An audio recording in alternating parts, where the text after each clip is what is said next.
প্রিয়স, আমরা প্রত্যেকে বিশ্বাস করি যে আমাদের আশেপাশে যারা রয়েছে অর্থাৎ আমাদের পরিবার পরিজন, আমাদের আত্মীয় স্বজন, তারপর ফ্রেন্ড সার্কেল, তারা প্রত্যেকে আমাদের ভালো চায়, কিন্তু আমরা সেই খুশিতে এতটাই আত্মহারা হয়ে যাই বলার বাহিরে। কিন্তু আসলে বাস্তবে তারা আমাদের ভালো চায়।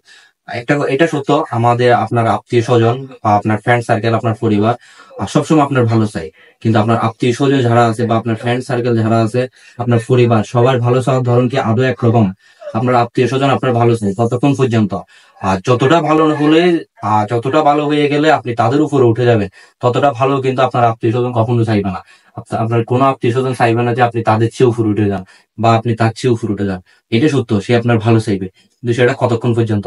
যতক্ষণ পর্যন্ত আপনি তার চেয়ে উপরে না উঠেন বা তার চেয়ে উপরে না উঠতে পারেন, ততক্ষণ পর্যন্ত ভালো যাবে চাই। তারপর আপনার ফ্রেন্ড সার্কেল সবসময় চাইবে আপনি উপরে উঠেন বা আপনি অনেক টাকার মালিক হন, এটাই চাইবে। কিন্তু আপনার ফ্রেন্ড সার্কেল অন্তত এটা চাইবে না যে আপনি পদে কিংবা যোগ্যতায় বা সম্মানে তার চেয়ে উপরে উঠেন। কিন্তু সেইটা ভুলে যাবে যে আপনি যতটা উপরে উঠেন না কেন বা যতটা সম্মানী হন না কেন, আপনার বন্ধুর কাছে কিন্তু আপনি আহ সেই ছোট্ট কালের ভাল্য বন্ধুই। তারপর হচ্ছে আপনার পরিবার। আপনার পরিবার অবশ্যই আপনার ভালো চাইবে, পরিবার চাইবে আপনি অনেক টাকা পয়সার মালিক হন, স্বাবলম্বী হন। আর সেটা কেন চাইবে? এখানেও তাদের স্বার্থ জড়িত। এখানেও তারা, কারণ আপনি যদি অনেক টাকা পয়সার মালিক হন বা বড় লোক হন, দিন শেষে তাদেরই লাভ, আর তারাই সুখে থাকবে।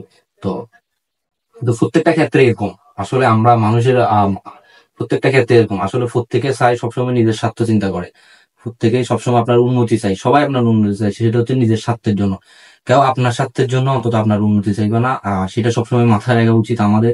তাই সবসময় আমরা চিন্তা করবো নিজে নিজে নিজের মতো করে চলার, বা নিজের মস্তিষ্ক যেটা আমাকে বলতেছে বা আমার মস্তিষ্ক আমাকে যেটা অ্যাডভাইস করতেছে, সবসময় উচিত আপনার আমার সেই কাজটাই করা।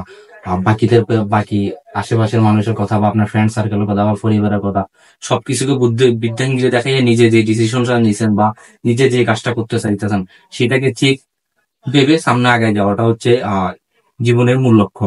দেখবেন একজন প্রবাসীকে সবাই ভালোবাসে, আর যেমন যারা মধ্যপ্রাচ্যে থাকে বা যারা ইউরোপ কান্ট্রিতে থাকে তাদেরকে আরো বেশি ভালোবাসে, রেসপেক্ট করে। কিন্তু আপনি দেখবেন দেশে যদি কেউ ছোটখাটো কোনো বিজনেস করে বা ছোটখাটো কোনো কাজ করে, তাকে সবাই একটু নিচু চোখে দেখে। কিন্তু আদৌ আদৌ বিদেশে কি সবাইকে অফিস আদালতে চাকরি করে বাস্তবে? কয়জনে বা ওখানে অফিস আদালতে চাকরি করে? আমরা দেশে যে কাজ করতেছি, বিদেশে এর চেয়ে মানুষ খারাপ কাজ করতেছে, কিন্তু তাও সবার কাছে সে সম্মানীয়। কেন? তার কাছে টাকা আছে। তো দিন শেষে আমাদের একটা জিনিসই মাথায় রাখতে হবে, আপনার কাছে টাকা থাকলে আপনি যে কাজ করুন না কেন বা আপনি যে পেশায় নিয়ে যেতে থাকুন না কেন, দেখবেন সবাই আপনাকে সম্মান করবে। তখন আপনি সবার কাছে সম্মানিত। তখন আপনার পেশাটা মুখ্য হবে না, আপনার টাকাটাই মুখ্য হবে। সবসময় আসলে আমাদের পেশার পিছনে না ছুটে, লজ্জা না করে অবশ্যই আমাদের টাকার পিছনে ছুটতে হবে। আর টাকার পিছনে ছুটলে আপনি যে কাজই করেন না কেন, যে জায়গায় থাকেন না কেন, আপনার সম্মান আবশ্যক, সবাই আপনাকে সম্মান করবে। সো সবসময় নিজের কথা ভাবা উচিত। জীবনের এই চরম সত্যটা উপলব্ধি করে আমাদের সামনের দিকে আগে যাওয়া উচিত।